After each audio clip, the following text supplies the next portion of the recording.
What up, people? My name is Coach Jay with Vetted Trainers. Today, I'm going to be showing you guys how to take care of your feet and your ankles. Some people over time either lose their ability to walk due to damage done to their calves and their feet. Being a former athlete, I ran track, I played football, I've done martial arts, so I've done a lot of things with my legs and my feet. So over time, those muscles accumulate damage and they become very difficult to use, depending on if you keep using them or if you stop using them because of pain and different things. So if you do have stiff ankles or it's very hard for you to move your feet, this is a great video for you to watch. We'll go over a full lower body or everything below the knee. We'll release it, we'll stretch it, we'll move it. This will take about maybe 10, 15 minutes. You should do this every single day or as often as you can. It's not a one-time magic fix. Nothing you find on the internet is a one-time magic fix. But this will definitely help to open up the muscles in the foot and the calf and the ankle to be able to fully plantar and dorsiflex your ankle, or at least improve your plantar and dorsiflexion. All you're gonna need is a lacrosse ball, tennis ball, golf ball, anything at home that you have access to that is round and stiff, and you're able to roll your foot on it and get feedback. Ideally, you'd want to do this on a solid surface. Carpet, I wouldn't advise. If you have to use carpet, that's fine. Just make sure that you're applying enough pressure to where you can get enough feedback. We're gonna start at the foot and we're gonna work our way up to the calf just below the knee. So we'll take our lacrosse ball, golf ball, whatever you have, place it on the ground, okay? I'll show you from a side angle. Hold on to something for support just to make sure that you're able to apply enough pressure. And we're just gonna dig into the foot as much as you possibly can, taking your time, working between the base of the heel and the ball of the foot. Okay, so making sure that you're vigorously rolling through those areas. The bottom of the foot has about 6 fascial lines that connect from it, one from each toe and then one running along the very outside of the foot. So just make sure you're looking for which one of those is the most sensational, okay? And then just focusing on that area. We'll be here for about 90 seconds to 2 minutes. I'll go ahead and roll along with you. All right, I'm feeling a little bit more sensation towards the arch of my foot, which a lot of people, a majority of people, will feel a lot more sensation from that or from that area. Okay, so just take your time as you're rolling through it. Make sure once you feel those areas that are giving you that feedback or feel a little bit crunchy, that you're focusing on those areas. For example, if I feel a crunchy sensation through here, then I'll just focus on that area and worry about the rest in a minute.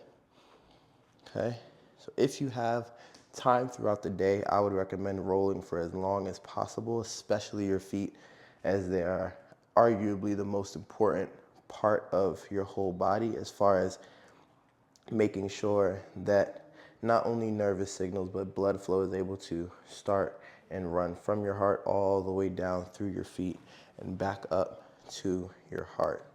Once you've done all of that, flex and extend your toes. All right, they should feel, at the bottom of your foot should feel a little bit tingly, but a lot looser than it did before we started. All right, next we'll move on to our Achilles. The Achilles runs right from your heel right to where below your big calf muscle starts. So we'll take our lacrosse ball. The reason we're using a lacrosse ball is because we can pinpoint the area of sensation a little bit better than if we had a roller. Okay, I'll go on my left side so you can see. Okay, so we'll dorsiflex the foot. That just means pulling the toes back towards you to stretch the Achilles as much as we can, supported by the other leg and just grazing through that entire area. If you would like, you can sit and allow your foot to relax as you rake through. Okay, if you need a little bit more pressure, feel free to lift the hips. Still keep the foot as relaxed as you can, but toes facing the sky. You don't want to point because then that squeezes the muscle, and that's not what we want. We want the foot to be relaxed or toes pulled up as we rake through the Achilles. Again, we'll be here for about 90 seconds to 2 minutes. If having one leg isn't creating as much of a sensation as you like, feel free to cross both legs over and relax. Again, that top leg applying downward pressure into the Achilles and just raking through it. Again, working in smaller sections, obviously, because this is just a ball versus having a bigger roller to where you would have a lot more support and stability. If you have a roller, then that's perfectly fine to use, okay? Same thing applies, making sure that foot is relaxed, raking through that Achilles. Again, searching for those sensational areas. What we're doing with the rolling technique is opening up the muscle and blood flow pathways so that the body is not only able to communicate with the muscles better, but any areas that are previously damaged will be open and available for healing with the ability of blood flow to pass through it. That will aid in healing, breaking off different pieces of what's called scar tissue. We have multiple videos about that. Feel free to go through the channel and look at those if you want to learn more about scar tissue, how it affects your body, the different things that cause scar tissue to form. Different stressors, walking causes scar tissue to form, running, jumping, any type of movement with the legs over time will cause different pockets of scar tissue to form, which is okay. Scar tissue is a natural bodily mechanism, but it's up to us to manually remove it once it starts to build up and cause those inhibitory actions. All right, so once you've gone through that for about a minute and a half to 2 minutes, feel free to check, move your leg around. You should feel those areas that you just finished rolling through. A little bit of sensation as you pull the toes back towards you. I feel a little bit right here. Okay, so just moving that around, making sure that stays alive and well. Okay, we'll shift the ball or roller a little bit higher under the gastroc. The gastroc is the two really fat calf muscles at the top. All right, so we'll do the same thing, raking through those. You can find a lot more sensation through these, or maybe not so much. If you felt more down by the Achilles, then that lets you know where the problem originated. But like I said at the beginning of this video, we'll work through the entire muscle because there's damage everywhere. Everyone used to walk, everyone used to run, everyone used to jump. So the calves have built up a good deal of damage as well. Okay, make sure you're orienting your foot different ways just to hit different parts of the calf. Right here is a little bit sensational for me. Like I said, I do a good bit of running and jumping myself. So I know my calves have taken a good bit of damage, but because I roll and stretch pretty often, they're able to accumulate damage, but it won't affect my legs as much as someone whose muscles maybe aren't as dense or as susceptible to being able to absorb and transfer those forces as easily. Okay, so as you can see, I'm slowly working through that calf area, all right, making sure that I'm hitting those sensational spots, trying to stay as relaxed as I can, especially in my foot. You can see my toes are still pulled up towards the sky, having my calf in the stretch position, okay, not pointed all the way down, turning the muscle on. I want to allow the ball or roller to sink as deep into the muscle as it possibly can, because there are multiple muscle layers to work through. Can hit whatever we can as best as we can. Okay, same thing, 90 seconds to 2 minutes. That's about this time that you want to take to roll through each part of your body, no matter what you're rolling. If you want to learn how to roll different parts of your body, feel free to go through our page and check out our other roll and release videos. All right, after that 90 seconds to 2 minutes is up, we'll work on the one leg that we used. Okay, so we'll go on the left leg. I have a yoga step, okay? Feel free to use a step at your house, a book, any type of surface that is elevated off of the ground enough to where it's difficult for your heel to reach the floor. All right, we'll move it up against a stable surface, okay? I have this wall here to support me. We'll step up onto the step, okay, and allow that heel. We'll place the ball of the foot right on the edge. We'll allow that heel to drop while being supported by the other leg. I want to press my heel into the floor as aggressively as I can. I'll feel a massive stretch through my calf. What this is also allowing is for the tibialis muscle, or your shin muscle, if you will, to activate and squeeze. Okay, a lot of people can plantar flex or point their toe easily, but they can't pull their toes up towards their knees effectively to turn their tibialis muscles on. So this is giving it a passive ability to contract and feel what that contraction feels like while we're getting that calf to relax. Okay, so we'll be here for about 45 to 60 seconds. Try to stay as relaxed as you can, pressing that heel into the ground as aggressively as you can. And we're just holding.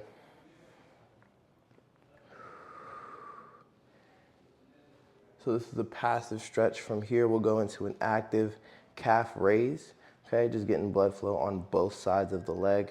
Okay, so from here, we're just gonna push the ball of our foot through the step and come all the way up into a calf squeeze, and then relax all the way back down. Press that calf back down into the ground. We'll hold for 10, 9, 8, 7, 6, 5, 4, 3, 2, and push all the way through as high as you can and hold for 3, 2, 1, and relax it back down. This is similar to the PNF calf stretch on our page. This is just gets a little bit more strength and activity out of the calf muscle itself. All right, another 10 seconds here. We'll push and drive all the way through. We can do about 10 reps of these. All right, just making sure we're allowing that calf to squeeze completely. Okay, think about pushing through the big toe. Okay, a lot of people can't get. Think about pushing through the big toe. Okay, that helps the arch of the foot to activate just a little bit more. Okay, a lot of people's arches are either underactive or flat. Okay, and we want to get a lot of activity and sensation through the arch of the foot. Okay, so ensuring that we're pressing through all of our toes, including the big toe, using that mind muscle connection to really reach through the floor with that toe, and then relaxing as we come back down. Okay, so after 10 of those, your calf should be feeling pretty tired. We'll work on the other side of the foot now. We'll work on the tibialis, again, that shin muscle in front of the calf.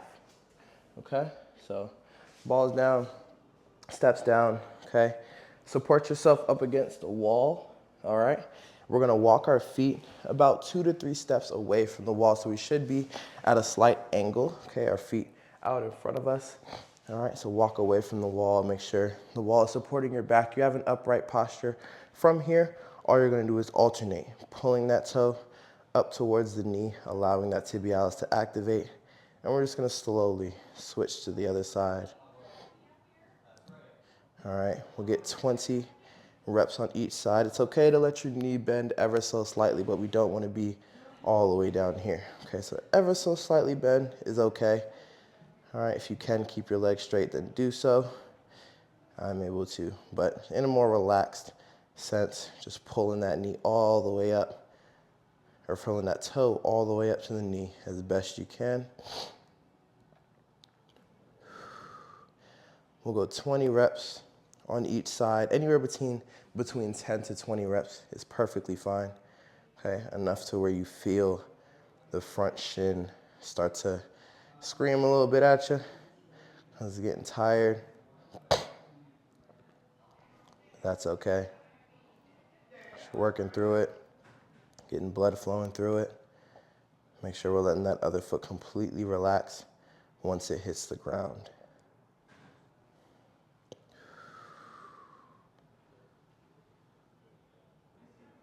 Excellent. All right. Once we've gotten through about 10 to 20 reps on each side of that, we'll go into a passive lunge. So we'll take a knee if you can, or hold yourself up to support.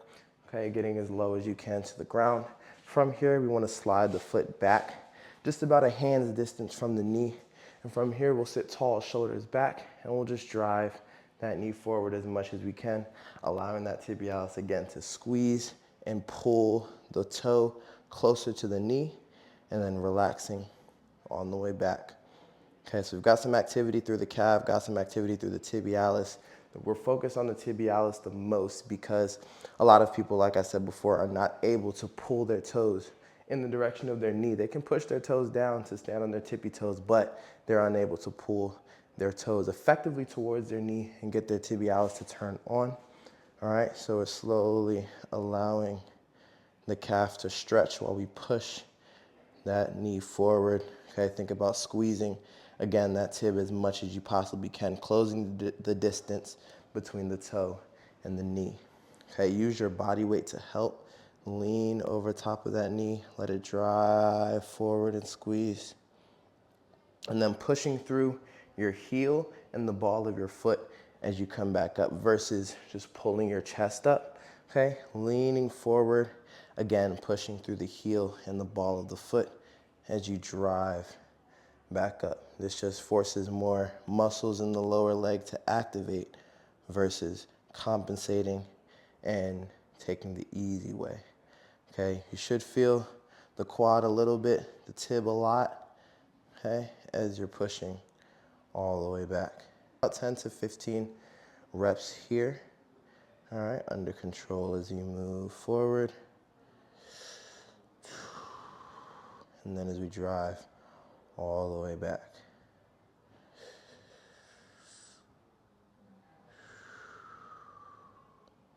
Excellent. And the last one we'll do is just some heel raises. Okay, so we'll step forward, okay, in a lunge position. Allow that heel to push into the ground, stretching out that calf, and then we'll raise, pushing again through the ball of the foot and the big toe to get the arch of the foot to squeeze and activate. Make sure your heel isn't falling to the inside or the outside, okay? We're keeping it in line with the toes, trying to work on walking in proper foot mechanics, okay? Pushing that big toe through the ground, let the heel fold or press all the way up into the sky. Let the ball of the foot fold as much as you possibly can, pushing through the balls of the feet as we drive that heel back into the ground. Stay leaning forward. We don't want to come upright. We want the calf to stretch. Okay, so leaning into whatever support you have, drive that ball of the foot through the ground. Big squeeze through the arch, pushing through. Again, that ball of the foot underneath the big toe. Drive that heel back into the ground. Stay leaning forward, stretching that calf out. We'll go about 12 to 15 reps here, under control the whole time.